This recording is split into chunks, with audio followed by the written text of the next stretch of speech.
I know it's really apt that we're here because I want to talk to you first about your family a little bit, and I want to talk to you about your older brother Nikki, who is in his own right is an internationally acclaimed violinist and currently serving as concertmaster of the Buffalo Philharmonic Orchestra. I want to talk to you. How has having had an older brother who's gone down a very similar narrow path, such as yourself, benefited you both personally and professionally? That's a really great question. So it's first of all really nice to have someone else in the family that understands and have gone through this entire path of becoming a professional classical musician. It's such a unique and niche way of approaching life, I think, because it's much more than just professional. It also affects you personally. And of course, your entire world changes completely as you get into this field. With my brother, he started much before me. He's 5 years older than I am. And he kind of carved the entire trail for me in some ways. And I'm so blessed. And it took me a while to understand how blessed I was to be in that situation because every single step going forwards, I could see from a bird's eye view of, is this the right step? Is there value to a certain, going to school earlier or later? Or what is the value of doing something now rather than later or doing it later, for example? And just really understanding the world of classical music and all of the things that are peculiar to this field. For me, that really helped me with not only how I developed musically, but also professionally and having a healthy relationship with my instrument.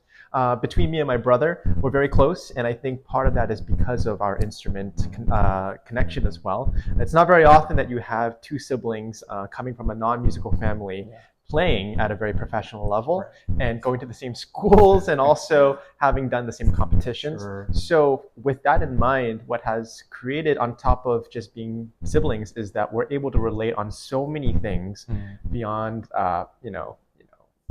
who are we dating, or who our friends are, what school you went, who bullied you, Right.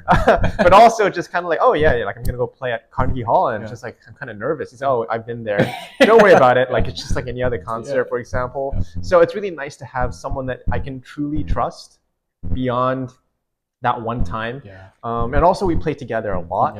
And that's very special because oftentimes when you play chamber music, which is an absolutely incredible form of music making, it can feel a little bit transactionary because you're playing together, you're very intense together for 5 days or 3 days.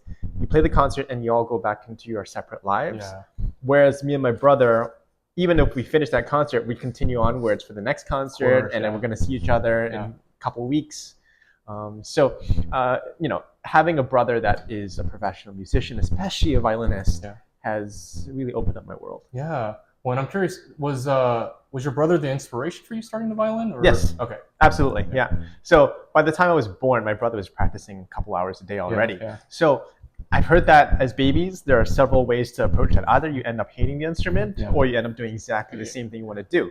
I did the exact same thing. I think you also did, right? A little bit? Well, yeah. And no, I wanted to ask this question because to a much smaller scale, my brother was a violinist through high school, a pretty solid violinist for that time. But even though we played different instruments, we auditioned for the same youth orchestra, same competitions and auditions. And so I remember I would ask him for advice on things, and I'm sure for you, you did the same for schools and competitions, bigger competitions, obviously. So I'm sure just having that resource on such a personal level has helped you tremendously. Definitely. I think on top of just my brother, my parents also learned and grew with having the experience through my brother being the firstborn child. And to me, being 5 years younger, it was a sizable amount of time that my parents could think about how to approach this entire field. And they're so supportive to this day. It's incredible. But my brother, I would say he actually became more of a mentor maybe around college age. So I think that's when we all start to form our own personalities in a way that we're willing to show it. So around 17, 18 for my brother was when he started to really help, like, just do this, you don't need to do that, or don't think too much about this. And I was 11 or 12 at the time. So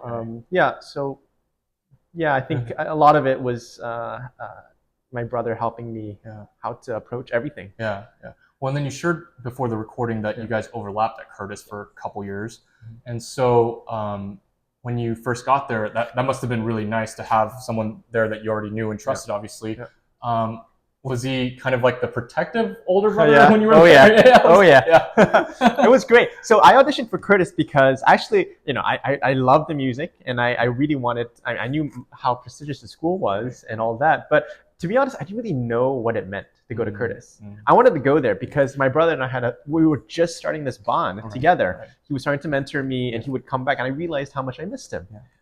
So I was like, I don't want to be alone here on Vancouver Island. So I decided, I told my parents, like, I heard some kids could get in earlier. And I've always had a very kind of driven personality, which has evolved during COVID especially. But I was like, I'm going to do it. If I can do it, then I'll do it. I'll do it. And I auditioned for Curtis when I was 15. And since then, I got accepted. So I was like, okay, I guess this is going to be a huge life change. My parents were like, oh, okay, that's a good sign. But also, like, what do we do? Yeah. So we went to Curtis together, and I was in my very, very first year. I was still in senior. No, I was still a junior at the time in high school. Yeah. And my brother, I think he was very protective as the older brother. Yeah. He kind of could see, being a 15, 16-year-old in a big city of Philadelphia, coming from very, safe and peaceful Vancouver Island. So many things could have gone wrong. Right. So he was very protective, never overbearing, but very protective and always checking up on me. And to this day, honestly, still a little bit. That's awesome. That's so sweet. Well, and then I'm sure, because you guys, like I mentioned before, you guys did a lot of the same competitions. Right. And we'll talk about your Queen Elizabeth experience, but I'm sure that was also a big help, kind of seeing him having gone through that, through the whole thing. So